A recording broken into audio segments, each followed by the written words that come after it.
equipment as everybody else. So it's something anybody can do. It sounds intriguing, so I'm going to give it a try.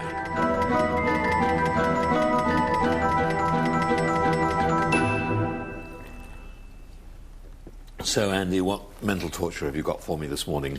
Well, I'm going to give you this list of words, and I want you to try to remember them. These are the words: wash, apple, jet, mad, actress, marmalade, jack, van, clock, tile, polecat, tail, film, pier, bucket, chain, bottle, sand, egg, window, salamander, paper, microphone, cork, piano, dog, captain, tennis, kennel, tomato. And you're going to be able to remember it. Oh, no, I'm not. Well, I think you might, because I'm going to give you a technique that will help. I'm going to ask you to picture 2 words at a time in a sequence of locations around your home. So I'll give these to you. But then I'll have 3 things to remember. The 2 words plus the location. You already know the locations around your home, so the sense of location is going to help you. Trust me, it's not going to add to your problems. I'll never do it. Yes, you will. I'm going to give you, at least until that egg gets cold, to have a look at that list. So I start off in the garden, wash the apple, go into the hall, where there's a jet madly flying around, into the dining room, where there's an actress. Who's your favourite actress? Judi Dench. But she wouldn't be smeared in marmalade. She would be. Why? So you can remember her. For the next 5 minutes, I frantically try to imagine all these crazy images and think where to put them. The normally quite unexceptional Winston household will never feel quite the same again. Frankly, I'm convinced it won't work. OK, I think that better be time up. No. Oh, yep. Not long enough. I've only learnt the first 2. That's enough time. I'll never remember that. Well, no, you'll do OK. Right, I better get to work. Okay. See you later. Cheers. Now all I've got to do is to go through my normal working day. The challenge will be to see how many of the 30 words I can remember at the end of it.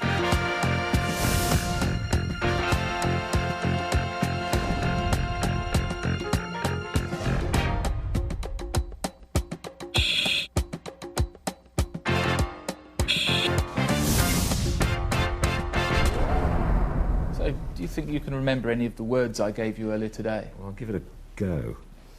We'll start off outside in the garden. Wash apple. Jet mad.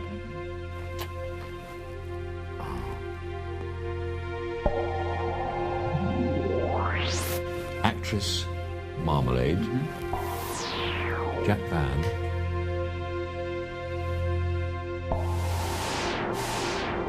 Polecat tail, film pair. That's right. Bucket chain. Clock, tile, bottle, sand.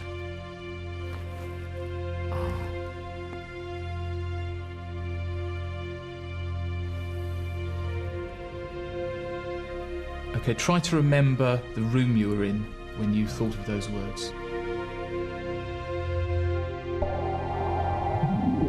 Salamander, paper, microphone, cork, piano, dog, captain, tennis, kennel, tomato. How many out of 30 do you think you got? I think I probably did them all right. All of them. Well done.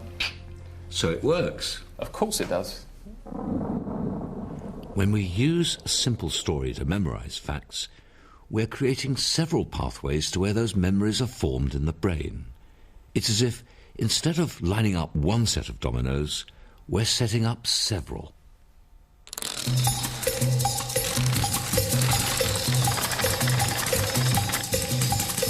The reason we often have difficulties in retrieving a memory is because one neural pathway can easily get broken.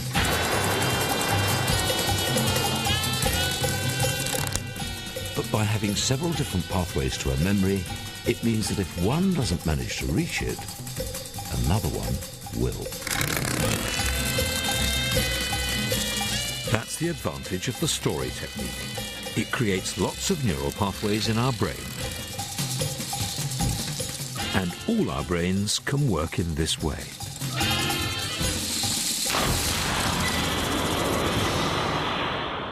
Which is why everyone can use this method. By using a story to memorize facts, we all have the potential to perform astonishing feats of memory.